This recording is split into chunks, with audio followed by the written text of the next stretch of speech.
નમસ્તે બાળકો, અત્યાર સુધી આપણે ચેપ્ટર 6 કર્યું. ચેપ્ટર 6 માં આપણે ઘણી બધી વાર્તાઓ કરી, સવાલ જવાબ કર્યા અને વ્યાકરણ કર્યું. એમાં આપણે યુનિટ ટેસ્ટ 4 માં ચેપ્ટર 6 ની એક્ઝામ પણ લીધી. હવે આપણે આપણું નવું ચેપ્ટર ચાલુ કરીશું. નવું ચેપ્ટર છે ચેપ્ટર નંબર 7. ચેપ્ટરનું નામ છે મિયાઉ મિયાઉ અહીં આવ. આપણું નવું ચેપ્ટર છે ચેપ્ટર 7. તો એમાં પ્રશ્ન એક છે, ચાલો ગાઈએ ગીતડું. ફર કરતું વિમાન ઉડ્યું, ખરખર ઝૂમ. બારીમાંથી જોયું ત્યાં તો બધા મકાનો ગુમ. ફર કરતું વિમાન ઉડ્યું, ખરખર ઝૂમ. બારીમાંથી જોયું ત્યાં તો બધા મકાનો ગુમ. ઢગલે ઢગલા વાદળ વચ્ચે વિમાન છુપા છું. બીક મને તો બહુ બહુ લાગી, હું તો થઈ ગયો ચૂપ. મને થયું કે વિમાન મારું હિચક હિચક હિંચે. ત્યાં તો કેવું ફરતું ઉતરી આવ્યું નીચે. આ છે ગીત. તમારે ગાવાનું પણ છે અને લખવાનું પણ છે. આપણે ફરી એકવાર ગાઈશું.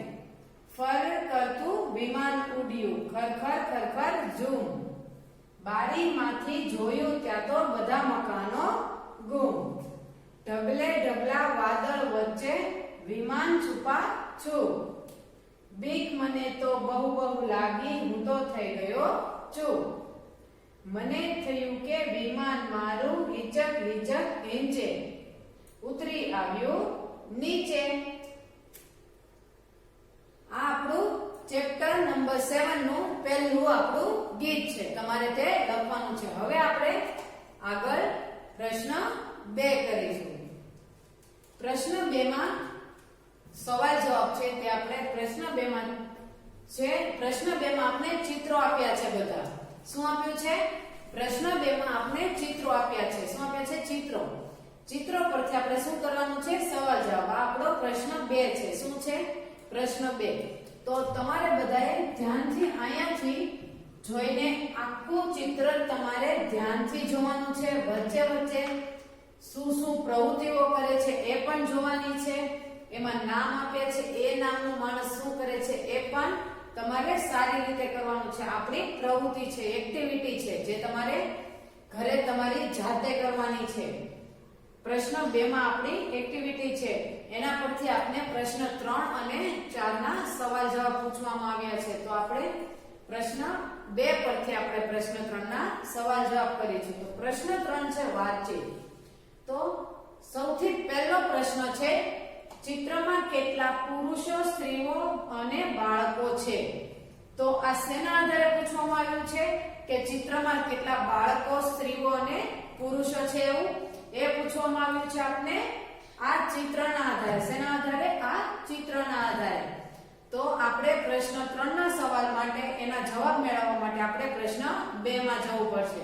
હવે પ્રશ્ન 3 નો સવાલ હતો કે ચિત્રમાં કેટલા, સૌથી પહેલું છે પુરુષો કેટલા છે. તો આપણે પ્રશ્ન 2 નું ચિત્ર જોવાનું છે અને એમાં પુરુષો કેટલા છે તે ગણવાનું છે. તમારે તમારી હાથમાં પેન્સિલ રાખવાની છે અને આપણે ચાલુ કરવાનું છે. ચીમનભાઈ, પુરુષમાં 1, પછી નીચે જોવાનું છે 2, પછી 3, 4, 5,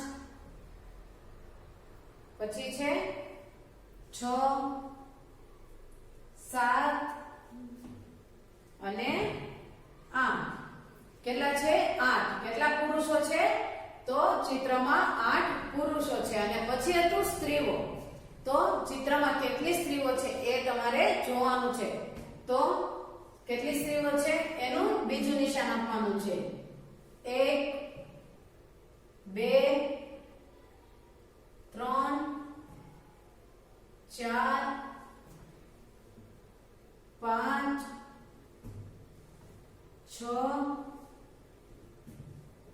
7 અને 8. કેટલી સ્ત્રીઓ આપેલી છે? ચિત્રમાં 8 સ્ત્રીઓ આપેલી છે. કેટલી? 8. અને પછી હતું ચિત્રમાં કેટલા બાળકો આપ્યા છે, તો તમારે બાળકો ગણવાના છે.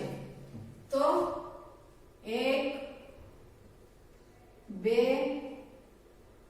3 4 પછી છે 5 6 7 8 9 10 11 12 13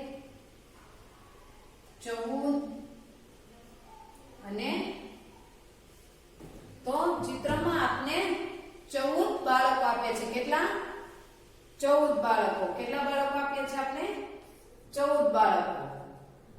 એવી રીતે 8 પુરુષો 8 સ્ત્રીઓ અને 14 બાળકો. 8 પુરુષો 8 સ્ત્રીઓ અને 14 બાળકો આપેલા છે આપને.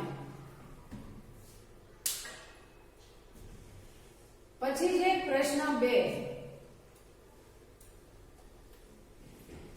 એટલે સવાલ બીજો. પ્રશ્ન 2 આપને પૂછ્યો છે હનીફા બેન કપડા ધોવે છે તેનો અવાજ સૌથી વધુ કોને સંભળાતો હશે?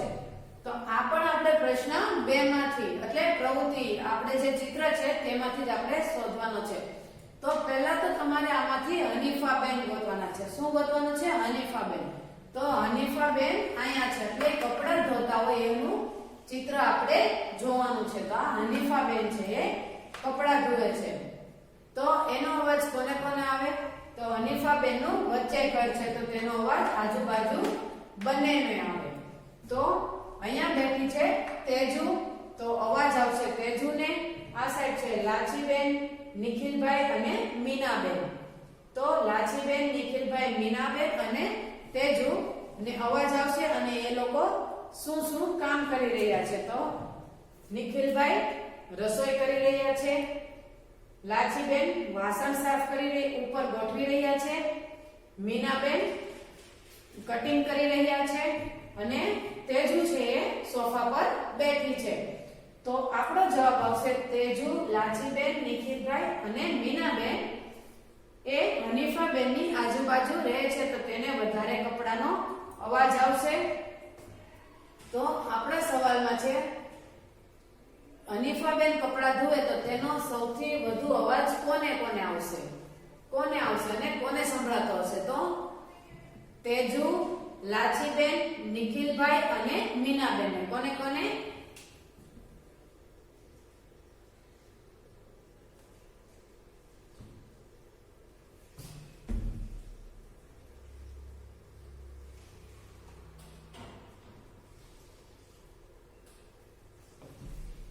આટલાને આનો વધારે અવાજ આવતો હશે.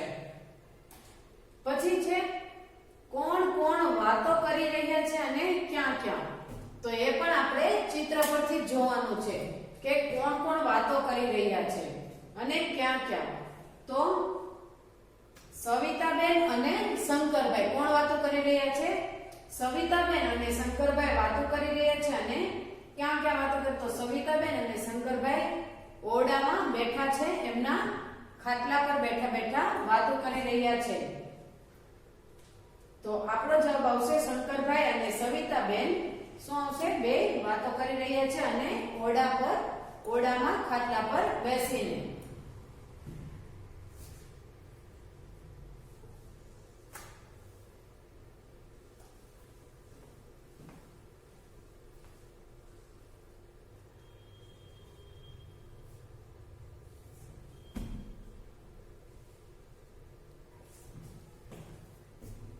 હવે છે મકાનના ધાબે શું દેખાય છે? એટલે આ ચિત્રમાં તમારે મકાન આખું જોવાનું છે કે મકાનના ધાબે શું દેખાય છે. તો મકાનના ધાબે આપને દોરી બાંધેલી દેખાય છે, બાંધેલી દોરી પર કપડા સુકાતા દેખાય છે, છોકરો પતંગ ચગાવતો એ દેખાય છે, કૂતરો બેઠો છે અને એક માણસ દોરીને બાંધી રહ્યું છે અને કબૂતર યાની પક્ષીઓ બેઠા છે. તો આપણે ધાબા પર ઘણું બધું દેખાય છે તો તમારે એ લખવાનું છે કે ધાબા પર કપડા સુકાતી દોરી દેખાય છે, પતંગ ચગાવતો છોકરો છે, કૂતરો બેઠો છે, પછી ચીમનભાઈ જે દોરી બાંધે છે અને પક્ષીઓ બેઠા છે. પછી છે નેક્સ્ટ આપણો લાસ્ટ ક્વેશ્ચન છે અરીસાનો ઉપયોગ કોણ કરી રહ્યું છે? અરીસાનો ઉપયોગ કોણ કરી રહ્યું છે? તો એ પણ તમને ચિત્ર પરથી જ ખબર પડશે કે અરીસાનો ઉપયોગ કોણ કરી રહ્યું છે. તો તમારે અહીંયાથી ચિત્ર જોતું જવાનું છે અને એમાંથી તમારે તમારો જવાબ મેળવવાનો છે કે અરીસાનો ઉપયોગ કોણ કરી રહ્યું છે. તો અરીસાનો ઉપયોગ અયુબભાઈ કરી રહ્યા છે. કોણ કરી રહ્યા છે? અયુબભાઈ. પછી કરી રહ્યા છે ગીતાંશ. કોણ કરી રહ્યો છે? ગીતાંશ અને અયુબભાઈ અરીસાનો ઉપયોગ કરી રહ્યા છે. કોણ કોણ? ગીતાંશ અને અયુબભાઈ. કોણ કોણ કરી રહ્યા છે? ગીતાંશ અને અયુબભાઈ અરીસાનો ઉપયોગ કરી રહ્યા છે. તો આ આપણા પ્રશ્ન 2 પરથી પ્રશ્ન 3 ના સવાલોના જવાબ છે. આપણે પ્રશ્ન 3 વાતચીત એ પ્રશ્ન 3 ના 5 સવાલ જવાબ એ પ્રશ્ન 2 ની એક્ટિવિટી પરથી કર્યા છે. તો તમારે તમારી બુકમાં ઘરે પ્રશ્ન 2 પરથી પ્રશ્ન 3 ના વાક્ય કરવાના છે અને હું તમને 1 થી 5 ના ક્વેશ્ચન આન્સર ના સવાલના જવાબ તમને આમાં આપણી પાસે એટલી જગ્યા નહોતી એટલે નહીં લખી આપણે. હું તમને સ્ટડી મટીરીયલમાં તમને એ મોકલી દઈશ. તમારે લર્ન કરવાના છે અને પ્રશ્ન 1, 2 અને 3 તમારે રિવિઝન કરવાનું છે. Thank you.